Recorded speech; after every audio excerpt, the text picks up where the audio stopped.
few weeks ago, I went out to dinner with a few of my friends. The second we all sat down at the table, everyone took out their phones and proceeded to play on them. Here we were, a giant group of friends, sitting at a table not even talking to each other. It proceeded like this for about 10 minutes before we all decided to stack our phones at the end of the table, and the first person to touch them had to pay for dinner. The second the phones were put away, we were actually able to have a conversation with each other. A conversation that didn't include the phrase, "Hey, did you see that post on Yik Yak?" What I witnessed at dinner that night is something I witness every day. Friends and family who would rather play on their phones than talk to each other. Technology is putting a strain on our relationships, whether it be with friends, family, or our significant others, and this is not healthy. I know that I'm not the only one who notices this and is annoyed by it. Our reliance on our devices is affecting our ability to socialize outside the digital world. In a way, we are losing a sense of our humanity. People can't leave the house without cell phones because they feel like they're disconnected from their own little world. A world that Christopher Mabelock refers to as a matrix in his article called Losing Ourselves in Social Media. Not only do we use our phones to text people, but with new advancements in technology, we also use them in order to access social media sites. It is our attachment to our phones and social media that is causing us to, in a way, lose a part of ourselves. The human person is no longer there. What you see is a picture or a video clip, which society uses to judge others. Cell phones are an addiction. The cell phone has become an essential tool of modern life. People talk and text on them. They look up addresses, watch movies, play games, take pictures, etc. Lopez Torrecias, a lecturer at the University of Granada Department of Personality, claims that switching off their cell phones causes teens anxiety, irritability, sleep disorders, or sleeplessness, and even shivering and digestive problems. He even went as far as to compare cell phone addiction to drug and alcohol addiction. Technology has begun to take over our lives. Now, I want you all to think back to a time before you had a cell phone or some sort of social media account. Things used to be so much simpler before we all started obsessing over technology and social media. I remember being able to go to the park with my friends and play Red Rover or tag or even soccer, or go to my grandparents' house and play hide and seek with my siblings and my older cousins. I used to be able to walk into my front yard and see kids riding their bikes or playing basketball together.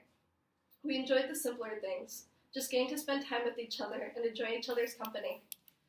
With technology, we have a hard time connecting with each other like this. Nowadays, hanging out with friends means sitting in a room together, playing on our phones, and talking about something that we saw on Facebook.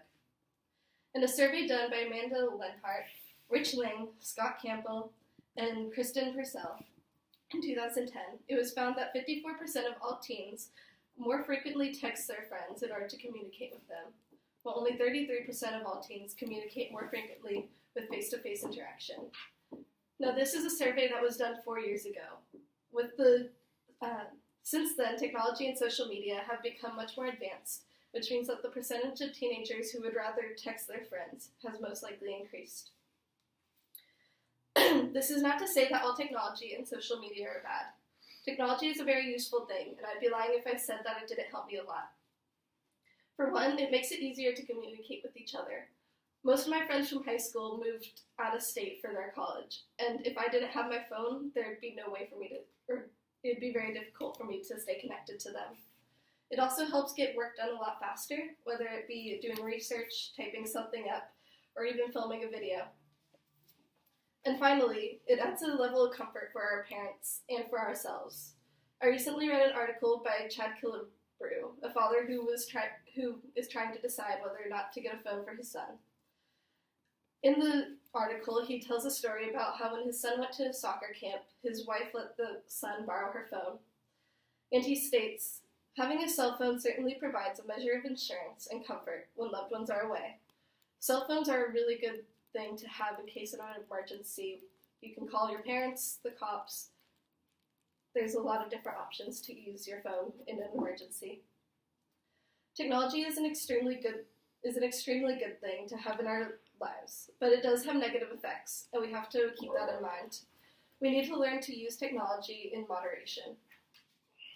I'm not saying that technology and social media are a bad thing, but it's time that people put down their phones and start paying attention to the world around them. We're losing it ourselves in technology, and it's not healthy. Now I'm going to be very cliche here and quote one of my favorite movies, Ferris Bueller's Day Off. Life moves pretty fast. If you don't stop and look around once in a while, you can miss it. Now next time you're hanging out with your friends, put away your phone, turn off your laptop, do whatever you need to do to disconnect from technology. We need to stop living our lives through our phones and the internet, because one day we are going to regret it. Any questions?